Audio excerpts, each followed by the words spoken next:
Hey guys, it's Dusky Arts, and this is a short furry support about authenticity and safety, specifically for LGBTQ. A couple of different scenarios have come across my radar recently where I've been thinking about this a lot. Young people, but also people in my age bracket, I'm in my 40s, who are dealing with family members or people that they have been close to, or people that have had a hand in raising them, or people that are supporting or helping them out, being potentially unsafe people to be your authentic self around. That is a very tough situation to be in because you need to be safe. You need to be safe. But also, you need to be your authentic self. And sometimes being authentically who you are means that you have to make some moves to shut some people out of parts of your life. If you are in a situation where you are living with people who are unsafe for you to be who you are, you need to start making moves, small moves, to get yourself into a position where if they find out, if they kirk out, you will be okay. On the flip side, though, it's not, you need to change your thinking, because it's not about, oh my gosh, I have to make a grand statement to everybody that I am, say, gay or I am trans. Instead of feeling like you have to make a grand statement to everybody, live authentically as who you are and just refuse to let people into certain parts of your life. Set boundaries. Another thing that you can do is have conversations that open the topic with people to find out if they're safe. You can say, if they say something negative about gay or trans or anybody in the alt-gender, alt-sexuality spectrum, you can say, I don't agree with that, and I don't appreciate you saying it around me. It actually is offensive. I have people in my life who are. And that's where you can leave it. I happen to be very close to someone who is. That's where you can leave it. And if they give you guff, if they give you pushback, that's a pretty safe argument that you can exit and not have blown your cover. But it tells you how they're going to react, probably.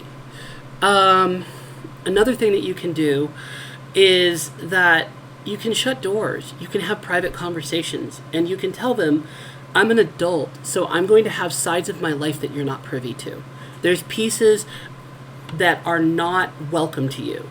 If you have a relationship with your parents where you're incredibly enmeshed, you need to start setting boundaries. And let me tell you, I have dealt with that enmeshment myself for different reasons. My mom was always extremely supportive of my status as LGBTQ, but there were other things that she was very enmeshed with me for a very long time, and I went through therapy and learned how to set boundaries, how to de-enmesh, and now our relationship is much, much, much more healthy.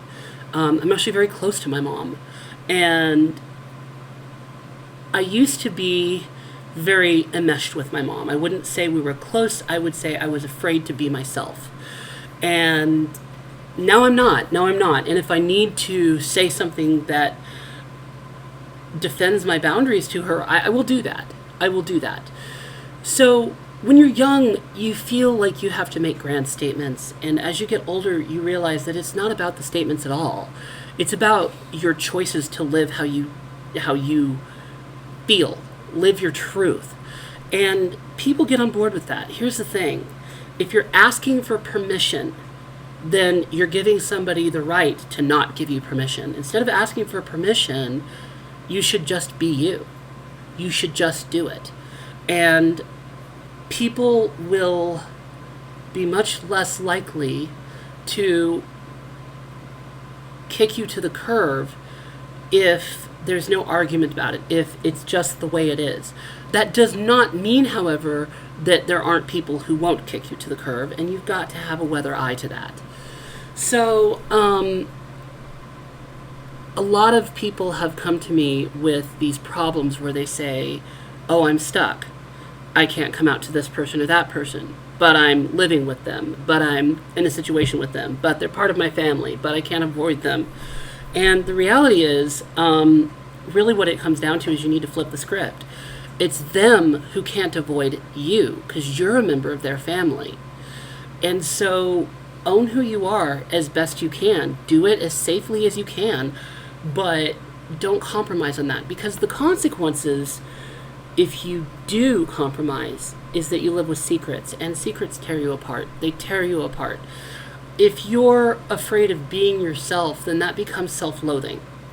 It becomes you thinking there's something wrong with you, even if you look at like other gay people around you, other LGBTQ people around you, and you go, oh, they're great. I respect them. You won't respect yourself.